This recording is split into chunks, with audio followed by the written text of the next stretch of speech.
Aïe, aïe, aïe. Alors, ce cours, il est plus difficile pour moi que pour vous, puisque quand on parle de do, have et be, il y a tellement de choses qu'on peut faire. On peut l'utiliser, vous l'avez vu par exemple quand je dis I have been. Donc là, c'est un present perfect. Quand vous dites par exemple do you have, have c'est quoi du coup? C'est un auxiliaire, c'est un verbe. Si je dis par exemple have you got, est-ce que c'est la même chose? Qu'est-ce que ça veut dire par exemple? J'ai vu do devant un verbe. I do have a car. Pourquoi on met do et have dans la même phrase?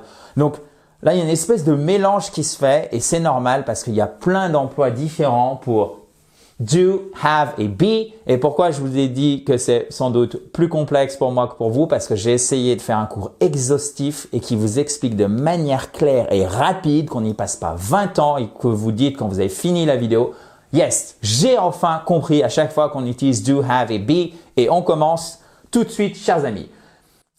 Parce qu'en fait, il va falloir faire une différence entre l'American English et le British English. Et je vais vous donner un tip, une astuce que vous ne verrez nulle part et qui est toute simple et qui est spécialement pour les gens qui parlent français, surtout si c'est votre langue maternelle. En français, on dit est-ce que, par exemple, est-ce que tu parles anglais? C'est très, très employé. Certains vont me dire oui, mais c'est du mauvais français, etc. Moi, ce qui m'intéresse, c'est que très souvent, les gens parlent comme ça en français. Donc, qu'est-ce que vous faites quand vous voulez passer du français à l'anglais? À chaque fois que vous avez est-ce que, vous avez tendance à vous dire, notamment si vous avez un niveau faux débutant, pré-intermédiaire, oh là là, il va falloir que j'utilise le verbe ou l'auxiliaire to be. Non, ça ne marche pas comme ça. Donc, dès que vous avez est-ce que, vous le virez et au lieu de dire est-ce que tu parles français, vous faites en français, est-ce que tu parles français, vous dites parles-tu français? Et là, quand vous avez parles-tu français, vous réfléchissez de la manière suivante. Est-ce que j'ai être et avoir dans la phrase? Parles-tu anglais, on va dire? Non. Donc, qu'est-ce que je vais faire pour utiliser ma phrase? Je vais utiliser do. Je répète, vous virez le est-ce que, vous réfléchissez au verbe qui reste. Si le verbe qui reste n'est ni être ni avoir, vous allez utiliser do pour former votre question, plus le sujet, plus le verbe. Et ici, parles-tu anglais? C'est to speak. So, do you speak English? Parles-tu anglais? Et à la négation, vous utilisez do plus not. Ça, c'est le premier emploi de do pour les actions et les questions. I do not understand the rule. Et alors, attention. Écoutez bien. Je vous ai dit, si le verbe n'est ni to have ni to be, vous allez utiliser do.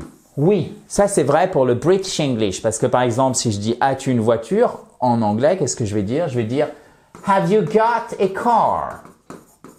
Have you got a car? Ok, a car. Ça, c'est en anglais, britannique. Ok, have you got a car? Et have you a car, ça marche pas. Ok, il faut mettre le got en anglais britannique.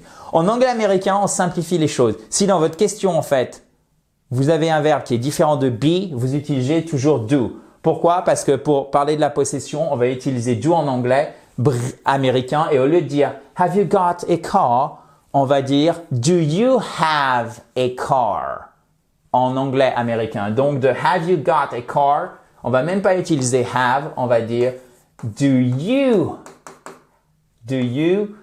have a car? Alright? J'espère que c'est clair.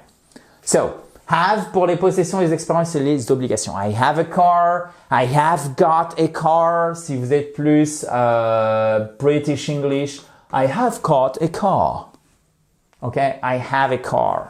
J'ai une voiture. Ça, c'est plus en anglais standard, en anglais American English. So, he has traveled to France. Il a voyagé en France. Quand vous faites un bilan au présent d'une expérience passée, vous allez utiliser le present perfect. Et là, have n'est pas un verbe. Là, c'est un auxiliaire. Et notre verbe ici, en fait, il est sous forme de participe passé. C'est to travel, traveled.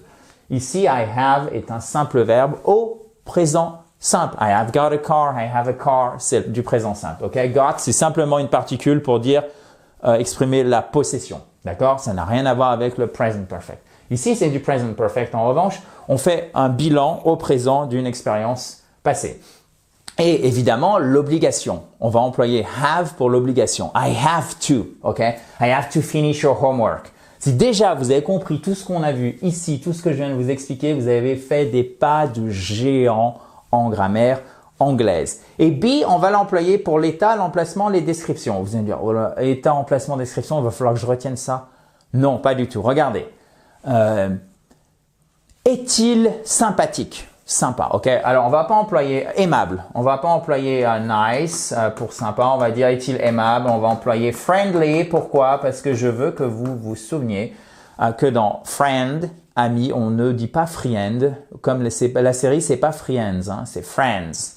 Friendly, même chose ici. On n'emploie pas, on l'écrit, mais on ne prononce pas le I. So, friendly. Maintenant, est-ce qu'il est aimable?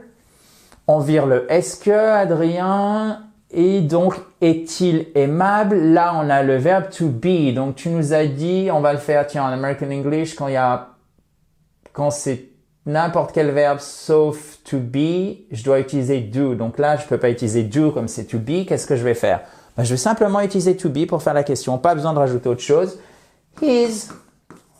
Vous voyez, on conjugue notre to be. Is he friendly? Et voilà comment on fait notre question. Et être friendly, c'est un état. C'est une description. D'accord? For example, she's happy. Is she happy? She's happy. Yes, she's happy. Elle est heureuse. The book is on the table. Easy peasy. Table, pas table, hein, ou table, non. Table. Table, oui, je sais. C'est un peu bizarre, mais il faut vraiment oser, il faut vraiment le faire. She's on the table and he's a doctor. Il est médecin. Alors, attention, on dit pas it is a doctor pour dire c'est un médecin, on dit he is a doctor, ok? Faites très attention parce que souvent je vois des it is a doctor. Il est pour dire il est médecin. Non. He is or she is, évidemment. Et doctor, it peut être employé pour un animal ou un objet non animé. Je vois mal comment un animal, du coup, pourrait être un docteur. En tout cas, je l'ai pas encore vu. Donc, du coup, ça sera soit she, soit his.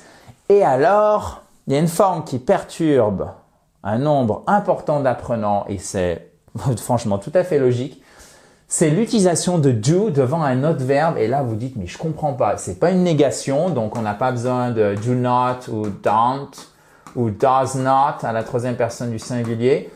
C'est pas on sait que le present perfect, les temps perfect, ça se forme avec l'auxiliaire avoir. On sait que les temps continus, on va le voir, ça se forme avec l'auxiliaire be. Donc, qu'est-ce que c'est que ce do là qui se balade comme ça? Et en fait, il est utilisé comme adverbe. En fait, vous pouvez le remplacer par vraiment. Regardez. Je veux aller à la fête. I want to go to the party. OK? I want to go to the party. Je veux vraiment aller à la fête. I do want to go to the party. Do you speak English? Est-ce que tu parles anglais? I do speak English. Oui, bien sûr, je parle anglais. Ça peut être aussi traduit par bien sûr. Donc, vous voyez, en fait, ça remplace un adverbe. Là, ça n'a rien à voir avec un verbe ou un auxiliaire. Ça sert à renforcer, à caractériser le verbe de la phrase en mettant de l'emphase, c'est-à-dire en insistant. Vraiment, bien sûr. OK? So, après, vous avez évidemment have. Dans des expressions idiomatiques, c'est-à-dire typiques de l'anglais, vous pouvez pas les inventer. To have dinner. Avoir dîné, en fait, dîner. We have dinner at 8 p.m. Très courant. To have a shower. Prendre une douche, alors vous pouvez dire to take a shower, but to have a shower, ça marche aussi. She has a shower every morning. Elle prend une douche tous les matins. OK? On a vu, souvenez-vous que have va former le present perfect. Vous avez have ou has plus le verbe au participe passé. Ça, par exemple, c'est utilisé, c'est ce qu'on a fait ici, pour faire le bilan au présent d'une expérience passée. Ou ça sert pour parler d'une expérience qui commence dans le passé et qui continue dans le présent. En revanche, pour parler de quelque chose qui est en train de se dérouler, alors c'était en train de se dérouler dans le passé, c'est en train de se dérouler dans le présent, on ne va pas utiliser to have comme auxiliaire, mais on va utiliser be pour les temps dits progressifs ou continus. C'est exactement, vous avez deux termes pour désigner la même chose, ce qui est en train de se dérouler à un moment donné. Donc nous, on va l'expliciter en français par le en train. En anglais, qu'est-ce qu'on va faire? On va utiliser have, to be, pardon, c'est pour voir si vous suiviez. To be conjugué, plus le verbe derrière avec ing. Voyez, je lis un livre tous les matins. I read a book every morning. Si je vous dis je suis en train de lire un livre, en fait, le en train, en anglais, on va devoir utiliser un temps continu pour signifier que quelque chose est en train de se dérouler ici au présent. Donc, I am reading a book. They are playing football. C'est pas ils jouent au foot toutes les semaines. Non, ça veut dire ils sont en train de jouer au foot là, maintenant. Et d'ailleurs, comme on dit football en American English, soccer. Exactement, puisque football, en fait, pour les Américains, c'est ce qui est pour nous Européens le football, le foot américain, d'accord? So, soccer, c'est le foot européen, football, c'est le foot américain. Et vous avez évidemment un autre emploi. Donc là, on a vu do pour assister. On a vu do pour l'auxiliaire pour former des questions, notamment au présent. Évidemment, au passé, c'est did. OK? Did you go to the gym yesterday? Es-tu allé à la salle de sport hier? Et on va employer parfois do pour les actions habituelles. I do yoga every morning. To do the dishes also. OK? To do the dishes, en fait, c'est faire la vaisselle. Yes, yes. OK, perfect. Bon, vous pouvez tout télécharger, chers amis. Faire le quiz d'application pour voir si vous avez bien tout retenu en cliquant sur le i qui est juste en haut à droite. Et si vous ne voyez pas, alors c'est en libre accès bien évidemment, si vous ne voyez pas le i qui est en haut à droite, c'est très simple.